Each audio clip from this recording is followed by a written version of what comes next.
Ladies and gentlemen, welcome to Marvel Plus, the podcast devoted to all things MCU. My name is Brett Scott. I am your host, and this, my friends, is the show. Welcome to another solo episode featuring yours truly and yours truly alone. I had a guest lined up, and we had just had extreme technical difficulties. It happens, man. It happens sometimes. We couldn't get the audio to work. And so we took a rain check, and Chris, who I was planning to have on, will be my guest next week for episode 7. But for this episode, you're just going to have to listen to me. Just me, all by my lonesome. I apologize. I promise. Listen, I'll make it quick, all right? I'll make it a shorty, so you don't have to sit through me just droning on and on and on. No, I like to practice. Back in the day, I almost said back in the day, but when I first started this podcast, it was intended to be just me and one other person, not new guests all the time, just me and one other co-host, and then it ended up becoming just a solo podcast. It was going to be just me, and it actually started out that way. The first, I'd say, 3 or 4 episodes I put out were just me talking about the MCU. And I think I covered the first episode of WandaVision by myself as well. It makes for a shorter episode, but we'll get all the bases covered and pick up next week with a fresh guest. And I think you're going to like this guest. I've been chatting with him back and forth, and it's a brand new guest. He's never been on the show, so that could be part of the reason why there was technical difficulties. He's not used to using the app that I use to record and things like that. So, but we'll get it figured out. And next week, Chris will be here to help break down episode 7, which honestly is probably going to be a better episode. Not saying that this episode was bad by any means. It's just, it wasn't as crazy awesome as the rest of them have been. I would say this and Motendo Lifedeath Part 1 are definitely the lowest ranked for me. I don't know if this one would be last place or the Motendo Lifedeath. I kind of like the Motendo, the first half, of that was fun. But then it was just a weird episode. It was a weird episode to split it in half the way they did and make Lifedeath Part 1 part of that. But anyway, yeah, we're just gonna roll. We're just gonna roll. We're just gonna do it, baby. We're just gonna do it solo. Doing it solo. All right, so you already kind of have my opinion on the episode. It was good. This whole series has been fantastic. The storytelling is amazing. I love the dialogue in this episode, especially from Deathbird. God, what? You take a character like Deathbird, which I'm reading about currently. I'm reading the Claremont run. I'm like somewhere in the 160s, and I just got through a phase where Deathbird was literally doing this very thing. She's trying to overthrow Lilandra and take over the Shi'ar, and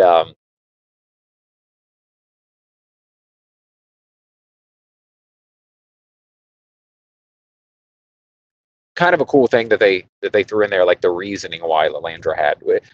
She didn't need a reason, but it worked as a good reason for her to have some legitimacy in challenging the throne, right? But yeah, I not the strongest episode, but that's only because other episodes have been so damn strong. Episode 1, 2, 3, 5. Whoo! This would be amazing. But comparing it to such greatness as episode 5, which might be one of the greatest animated episodes of television ever produced, in my humble opinion. There's just no comparison, right? But there was a lot of setup in this episode. We had the resolution of Storm's story and getting her powers back, and we had kind of a lot of setup, like where has Charles Xavier been? we thought he was dead. Big surprise, he's still alive. No way. Um, this is a common theme. If you're new to X-Men, just know this is a common theme. People die, they come back. They die, they come back. They die, they're resurrected. This is like, or they die and they weren't really dead, or they were in the astral plane, or they were in a coma. You know, this is just X-Men drama, man. This is how it goes, and you just come to expect it, right? When a character dies, it kind of it doesn't really hit that hard. I mean, it probably did when Jean Grey died originally back in, you know, the late 1970s, early 1980s, because it had never really been done before, killing off a main character like that. But you know, since then she's been resurrected like 400 times. Xavier's died like 16 times in the comics. Like it's just people die and they come back, and that's just the way it is. And so deaths don't really hit as hard because you know eventually you're gonna see him again. Wolverine has died and come back to life. So yeah, I never really questioned that Xavier was really dead. Much like I'm sure we'll see Gambit again. I'm sure we will. I don't know how they'll do it. I gave a theory in the last episode of how they could possibly do it, but who knows? But we're going to see Gambit again. They're such a cool character that everyone loves, and I believe my daughter has a crush on. I think my daughter has a crush on Gambit, but like what little girl didn't, right? It's kind of like a hallmark of the character. He's a ladies' man. But I'm sure we will see him again. I don't know if we'll see him this season, and I kind of hope not. I hope that they wait and they bring him back in season 2 some way. But let his death actually mean something this season. I think that would be a smart move. But anyway, let's jump into this episode. Like I said, it will be a shorter episode. We might only run 20 minutes or something like this. I don't know. But let's jump into it. So we open up in space, and we see Deathbird, which some people might not even know who Deathbird is. I can't remember if she was on the series originally, but definitely in the comics, and a person who wants the throne. It's Lalandra's sister. She wants the throne for herself, and kind of is pissed off that Lalandra's in her spot. But we get her representing the Shi'ar Empire and attempting to wipe out the Kree. Now, I don't know exactly what the beef is with the Kree, what's going on with that. I'm not sure if it even matters at this point. It could just be because the Shi'ar want to rule the entire galaxy. I'm not sure. But Deathbird is leading a fight against the Kree, and I love this. I love it just showing how powerful these characters are, these X-Men world characters. We get Lalandra and the Imperial Guard namely Gladiator, just wiping the floor with Ronan, right? Like Ronan, who was the main villain of an MCU film, like just being beat up by the Imperial Guard and not seeming like much of a threat at all. But right in the middle of this lashing, they're interrupted with this message from the homeworld, the Shi'ar homeworld. And it's like a hologram video coming straight from the homeworld. And it's Lalandra. She has a big announcement, and she's announcing that she plans to marry someone, and she draws it out and does this big introduction for him, but we find out it's Professor X. Xavier's been alive this whole time, living in Shi'ar space with Lalandra. It's a pretty cool reveal. My daughter watching it was very surprised. Like I said, she's not really hip to the, well, she's 10 for one. She's not really hip to the death and resurrection cycle of comic books. So she announces she's marrying Xavier, and when we cut to a scene after that where Xavier is kind of like admitting how much he's missing home, and he's worried about his X-Men, and he wants to go back, maybe at least just go visit, see how everyone's doing, let them know he's alive,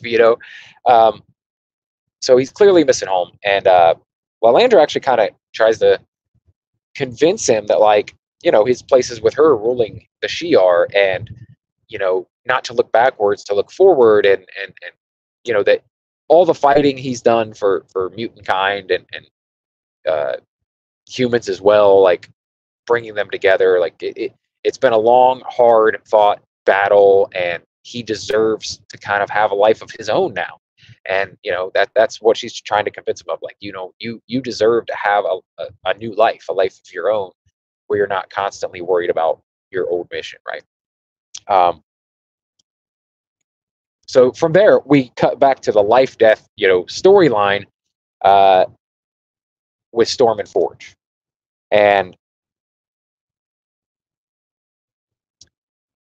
Forge is still sick from his bite from the adversary, and he's not really recovering. He's only getting worse. But Storm is trying to, nurse him back to health, take care of him, and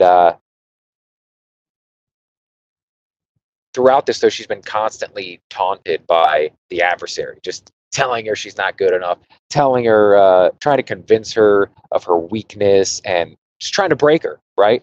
Trying to play on her fears, and tell her, like, you never wanted to be a mutant anyway. You're no longer an X-Men.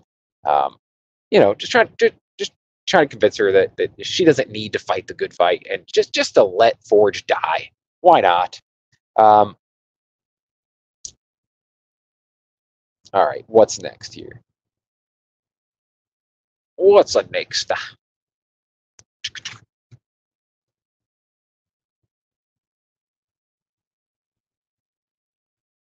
So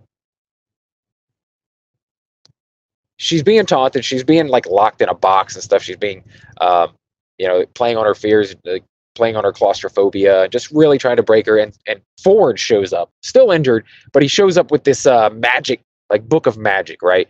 And casts a spell, and, like, casts this demon out, casts the adversary out.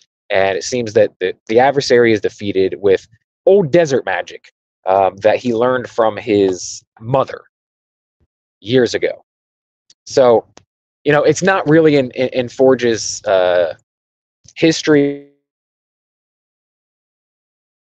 magic.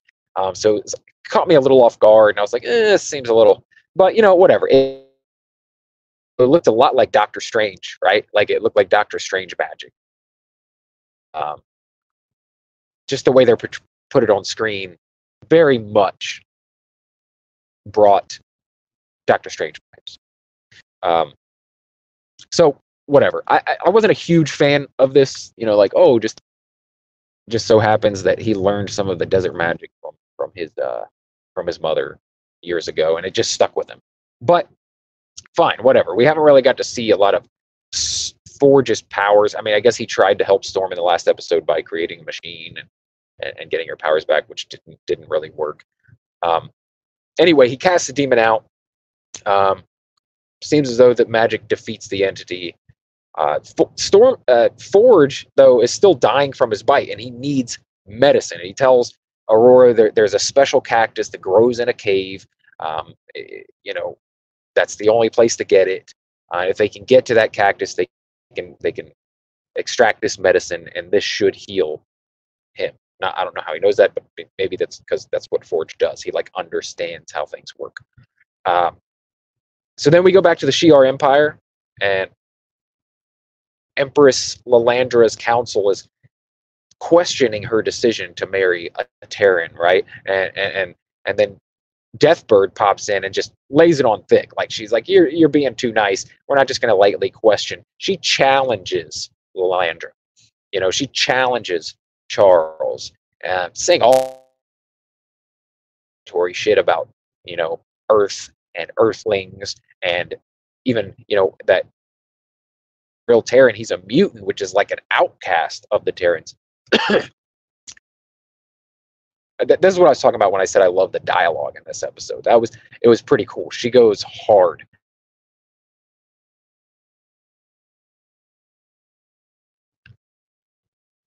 So she challenges Lalandra, she challenges Charles, actually, to the right of Imdasha, which is a law that can be invoked in which a person must prove their loyalty, right? And she proposes that he prove his loyalty by being mind wiped and forgetting his old life and his X-Men, wiping it from his memory forever. And Lilandra actually has the power to do this. So it's like she wants Lilandra to wipe her fiance's mind. And that's like what he has to do to prove his loyalty, or else he's not worthy of being the new emperor alongside. Storm goes to the cave with Forge, and she has to face her claustrophobia once again by going into this deep, dark hole deep within the cave by herself. And so her claustrophobia strikes again, and then the adversary returns, pops up one last time to challenge her again. But in the end, Storm overcomes the adversary, emerges with her powers intact. Storm has her powers back, and the spectacle is awesome, right? Storm with her powers in this X-Men 97 series has looked amazing. All the X-Men's powers just look so cool, man. So much better than they ever have. So when she, reemerges like with her powers, it's like, it's awe-inspiring. It's awesome. But so Storm now has her powers back, but we still got to go check back in on the Deathbird fiasco. Right as Xavier is about to do this, he's about to go through with the mind wipe. He has second thoughts, and Deathbird uses this moment of weakness to challenge his loyalty.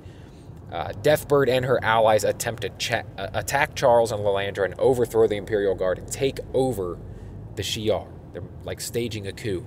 But right in the middle of this, Xavier uses his power, which he hasn't used here yet, to send everyone into the astral plane where he has complete control over everyone. Sits them down in school desks and gives them a lesson, trying to convince them that about Earth, about humans, about mutants, and tries to reason with them that Earth would actually be an ally. There's no reason to go through this mind wipe thing. They shouldn't be threatened by humans. They shouldn't want to conquer Earth, and that basically that's all the Shi'ar has ever done, is just conquered other cultures and made them weak and then made them dependent on the Shi'ar, and that's not the way to go about things. But right in the middle of this lesson, he gets a vision. He gets a vision that the X-Men are in trouble. He sees a skeleton of Gambit, which is, I guess, telling him that Gambit has been killed and possibly others. And he is completely distraught, comes out of the astral plane and declares that, he's calling this whole thing off. He has to return to Earth immediately to help his X-Men. So we go back to Storm and Forge, where the medicine that they retrieve from the cave works like really quick. They say like it's still taking time to heal, but you literally see it heal, at least the wound on his shoulder, immediately. It looks like Wolverine's healing factor. It's like ridiculous. So the wound is healed. Everything's all good for them. And they kind of start talking about like, what are they going to do? Run away together? Go on a romantic getaway? Just lovebirdy stuff. So clearly Storm's over the betrayal of Forge, and they're continuing to fall in love. And just as they're canoodling and planning to run off together, they turn on the TV and they receive a news broadcast of what happened in Genosha, the attack in Genosha, and that so many people have perished, and that a lot of the mutants' home countries were not allowing them back in after this attack on Genosha as refugees. So now Storm is aware of what's going on. And Storm has her powers back, so she might be able to help in this regard. Anyway, she's, worried, obviously. And so next episode, I think we're going to get, Charles returning, Aurora returning, and reuniting with the X-Men that are left. And we get to find out which X-Men are still alive, because we really don't know for sure.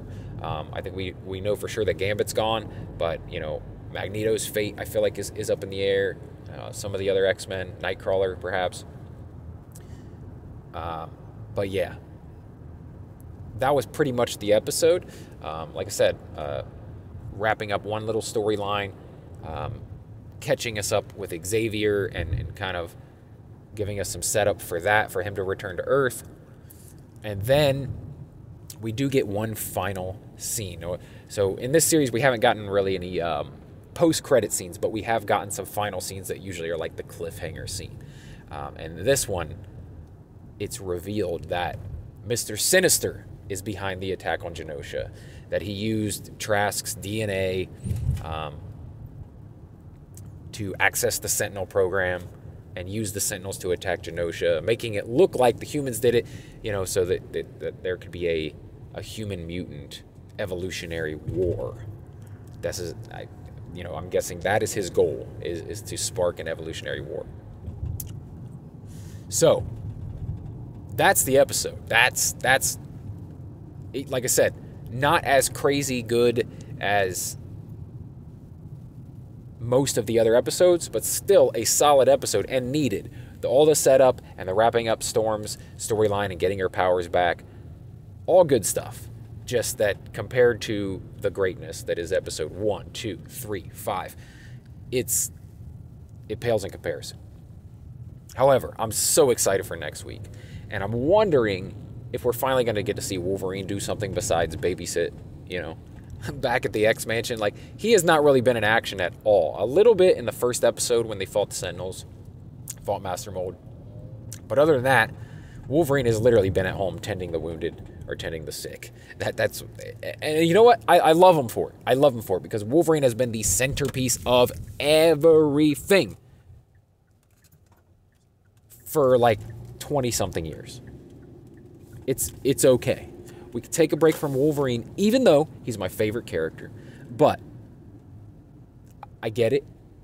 All these other characters have so much to offer and have been completely overshadowed by Wolverine, especially in live-action films.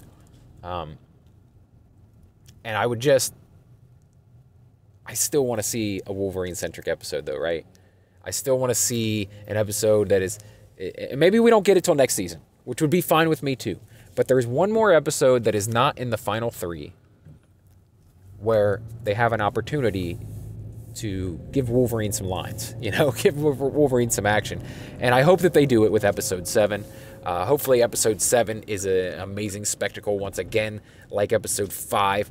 I don't know how you top episode 5, but I'm hoping that episode 7 is another fantastic, just blow me away episode.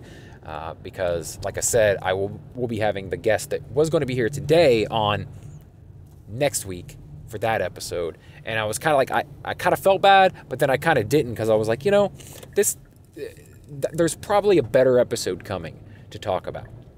So hopefully that's true. Hopefully next week we get a great episode to discuss with a new guest. I love having new guests. That's kind of what this podcast became, is like bringing new guests on all the time. And I love that aspect of it. I've met so many awesome people in the process. But that's it. That's going to be my breakdown of the episode. I hope you enjoyed it. I hope it wasn't too boring just sitting here with me alone. But hey, if you want more Marvel Plus, there's a ton of episodes. There's over 100 episodes of Marvel Plus, and there's some bonus episodes and video versions of the episodes over on Patreon if you want to check those out.